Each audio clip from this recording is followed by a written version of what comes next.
بسم اللہ الرحمن الرحیم۔ اردو سٹوری سینٹر سے مسز حفصہ غفار تمام دیکھنے اور سننے والوں کو سلام عرض کرتی ہے۔ محرم الحرام اسلامی سال کا پہلا مہینہ ہے۔ اس ماہ کو محرم اس لیے کہتے ہیں کہ اس میں جنگ و قتال حرام ہے۔ یہ مہینہ بڑا بابرکت اور مقدس ہے۔ محرم کے معنی تعظیم کرنے کے بھی آتے ہیں۔ اس اعتبار سے محرم کے معنی معظم اور عظمت والے مہینے کے بھی ہیں۔ کسی بھی زمانے میں عظمت اور حرمت کا اصل سبب تو اللہ تعالیٰ کی تجلیات اور انوار کا ظہور ہوتا ہے۔ اس کے ساتھ ساتھ بعض عظیم الشان اہم واقعات کا کسی زمانے میں انجام اور وقوع بھی اسی زمانے کی عظمت اور فضیلت کا سبب بن جاتا ہے۔ رسول اکرم صلی اللہ علیہ وسلم کا ارشاد ہے کہ رمضان کے روزوں کے بعد سب سے زیادہ فضیلت عاشورے یعنی 9 اور 10 محرم کے روزوں کی ہے۔ اس دن حضرت عمر فاروق رضی اللہ تعالیٰ عنہ کی شہادت ہوئی۔ یکم محرم الحرام کو اور تدفین عمل میں آئی۔ حضرت امام حسین علیہ السلام نے اپنی 72 جانثاروں کے ساتھ کربلا کے میدان میں جان شہادت نوش فرمایا۔ اسی دن حضرت آدم علیہ السلام کی توبہ قبول ہوئی۔ حضرت ادریس علیہ السلام کو درجات عالیہ نصیب ہوئے۔ حضرت نوح علیہ السلام کی کشتی جودی نامی پہاڑی پر اتاری گئی۔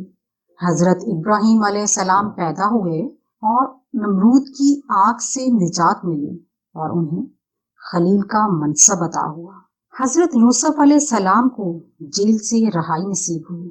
حضرت یعقوب علیہ السلام کی بینائی لوٹائی گئی۔ حضرت یونس علیہ السلام کو مچھلی کے پیٹ سے رہائی ملی۔ حضرت یونس علیہ السلام کی قوم کی توبہ قبول ہوئی۔ اس دن حضرت موسیٰ علیہ السلام کی قوم کو فرعون سے نجات ملی۔ حضرت عیسیٰ علیہ السلام کی پیدائش ہوئی اور حضرت عیسیٰ علیہ السلام کو زندہ آسمان پر اٹھا لیا گیا، اور اسی دن زمانہ جاہلیت میں اہل مکہ خانہ کعبہ پر غلاف چڑھایا کرتے تھے۔ معزز سامعین، اسی تاریخ کو قیامت رونما ہوگی۔ عرش، کرسی، آسمان، زمین، سورج، چاند، ستارے اور جنت پیدا کیے گئے۔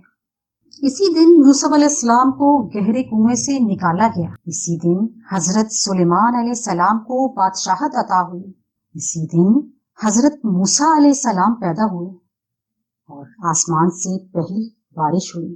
اصحاب کہف نے عاشورے یعنی 10 محرم کے دن ہی اپنی کروٹیں بدلی۔ اسی دن حضرت داؤد علیہ السلام کو تاج بخشا گیا۔ اسی دن حضرت ایوب کی تکلیف رفع ہوئی۔ محترم سامعین، امید کرتی ہوں کہ آپ کو ویڈیو پسند آئی ہوگی اور آپ کی معلومات میں اضافہ ہوا ہوگا۔ ویڈیو پسند آ جائے تو اپنے دوستوں کے ساتھ ضرور شیئر کریں، اور مزید ویڈیو دیکھنے کے لیے ہمارے چینل اردو سٹوری سینٹر کو سبسکرائب کر دیں، اور تازہ ترین اپڈیٹس کے لیے چینل پر موجود گھنٹی کے بٹن کو دبا دیں۔ مجھے دیجیے اجازت، اس امید کے ساتھ کہ اگلی بار ایک نئی ویڈیو لے کر آپ کی خدمت میں حاضر ہوں گی۔ تب تک کے لیے خدا حافظ۔ اپنا اور اپنے گھر والوں کا خیال رکھیے۔ اللہ آپ سب کا حافظ و نگہبان۔